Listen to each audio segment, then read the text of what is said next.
اوكي السلام عليكم. وعليكم السلام. ان شاء الله. الله يعطيك. اوكي شكرا. الله يجزيك. Hello guys, welcome to another vlog. ഒരു സംഭവ ബഹുലമായ day ആയിരുന്നു കേട്ടോ ഇന്നത്തെ യാത്ര വേറെ എവിടേക്കും അല്ല, ഒമാനിലേക്കാണ്. ഒമാനിൽ പോയിട്ട് ഒരു ചെറിയ കാര്യം ഉണ്ടായിരുന്നു, വേറെ ഒന്നുമല്ല, എൻ്റെ ഉമ്മയുടെ വിസ എക്സ്റ്റൻഷൻ്റെ പർപ്പസിന് വേണ്ടിയിട്ടായിരുന്നു കേട്ടോ ഈ യാത്ര. നമ്മൾ വീട്ടിൽ നിന്ന് രാവിലെ തന്നെ ഇറങ്ങി, ഏകദേശം ഒരു 6 o'clock തന്നെ വീട്ടിൽ നിന്ന് ഇറങ്ങിയിട്ടുണ്ടായിരുന്നു. ആക്ച്വലി നമുക്ക് പോകേണ്ട ലൊക്കേഷൻ എന്ന് പറയുന്നത് കൽബയിലുള്ള ബോർഡറിലാണ്. കൽബയിലുള്ള ഒരു ബോർഡർ വഴിയാണ് നമ്മൾ എക്സിറ്റ് ചെയ്യാനും പ്ലാൻ ചെയ്തിട്ടുണ്ടായിരുന്നത്.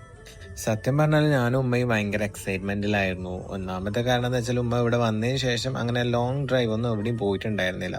ബിക്കോസ് ഇവിടെ ഇപ്പം നല്ലൊരു ചൂടുള്ള കാലാവസ്ഥയല്ലേ, സോ അതുകൊണ്ട് ലോങ് ട്രിപ്പ് ഒന്നും പോകാനുള്ള ഒരു സാഹചര്യം ഇല്ലായിരുന്നു. ഭാഗ്യം വെച്ചാൽ ഇന്ന് ത്രൂ ഔട്ട് ഡേ നല്ലൊരു ക്ലൈമറ്റ് തന്നെ ആയിരുന്നു കേട്ടോ. സത്യം പറഞ്ഞാൽ ഈ ദുബായിൽ നിന്ന് ഫുജൈറ, റാസൽ ഖൈമ പോലുള്ള ലൊക്കേഷനിലേക്ക് പോകുന്നത് ദുബായിലുള്ള ആൾക്കാരെ സംബന്ധിച്ചിടത്തോളം നല്ലൊരു എക്സ്പീരിയൻസ് തന്നെയാണ്.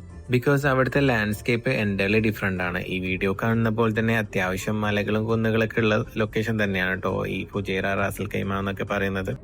ഞങ്ങൾ ആക്ച്വലി കൽബ ബോർഡറിൽ എത്തിയെങ്കിലും എൻ്റെ വണ്ടിക്ക് ലോൺ ഉള്ള കാരണം അതുവഴി എക്സിറ്റ് ചെയ്യാൻ പറ്റില്ല എന്ന് അവിടുന്ന് ഓഫീസർ പറഞ്ഞു.